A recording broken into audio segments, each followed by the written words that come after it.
ပါရှင် adjectives တွေနဲ့ပတ်သက်ပြီးတော့เนาะအရင်ဗီဒီယိုတစ်ခုမှပြောထားတာက adjective အမျိုးအစားတွေရှိတယ်ပထမတစ်ခုက regular adjective ဒုတိယတစ်ခုက irregular adjective တတိယတစ်ခုကကျတော့ affix adjective နောက်ဆုံးတစ်ခုက participle adjective ဆိုပြီးမှပြောခဲ့တာပေါ့နော်အခုဒီမှာ participle adjectives လေးအကြောင်းကိုနည်းနည်းလေးရှင်းပြချင်ပါတယ်အဲ့တော့ဒီမှာဆိုလို့ရှိရင်ကြည့်ရအောင် number 1စာကြောင်းမှာပေါ့နော် that movie is exciting လို့ပေးထားတယ်အဲ့တော့ that movie ဆိုတာဒီသက်ရှိမဟုတ်ဘူးသက်မဲ့ဖြစ်တဲ့အရာဝတ္ထုတစ်ခုဖြစ်တာအတွက်ကြောင့်မို့လို့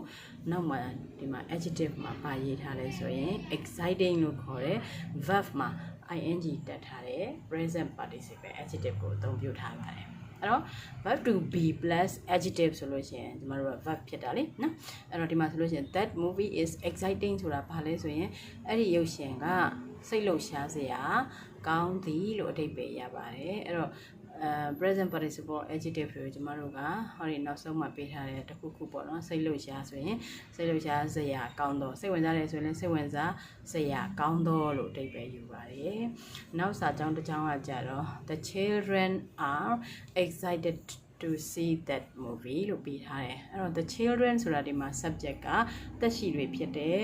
ကလေးတွေပေါ့နော်ဒါဆိုလို့ရှိရင်သူ့မှာ past participle adjective ဖြစ်တဲ့verb 3 edနဲ့ရေးရမှာဖြစ်ပါတယ်ဒီမှာ verb to be plus adjective အဲ့တော့ဒီ adjective ကဘာ adjective လဲလို့မေးလို့ရှိရင် past participle adjective လို့ဖြေရမှာဖြစ်ပါတယ်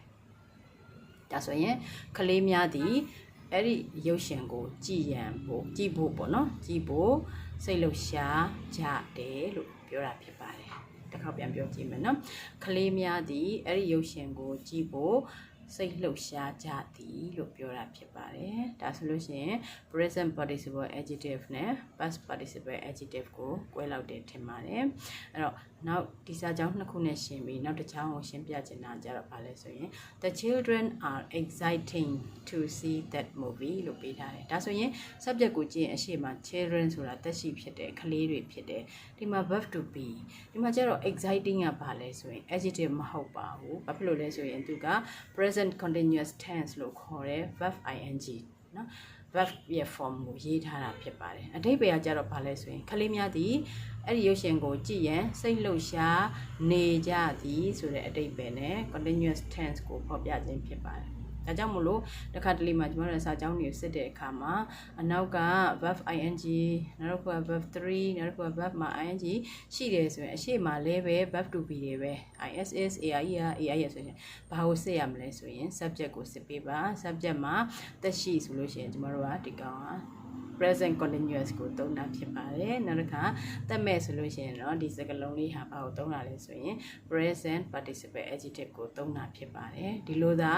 အရှိမသက်ရှိကိုဖော်ပြပြီးတော့နောက်က ing present participle နဲ့တွဲသုံးမယ်ဆိုရင်တော့ဒါဟာ continuous tense ကိုဖော်ပြခြင်းဖြစ်ပါတယ်ဒါလေးကိုကိုယ်ပြပြသိဖို့အတွက်ဒီစာကြောင်းလေးကိုနမူနာရေးပြတာဖြစ်ပါတယ်ရှင်ကျေးဇူးတင်ပါတယ်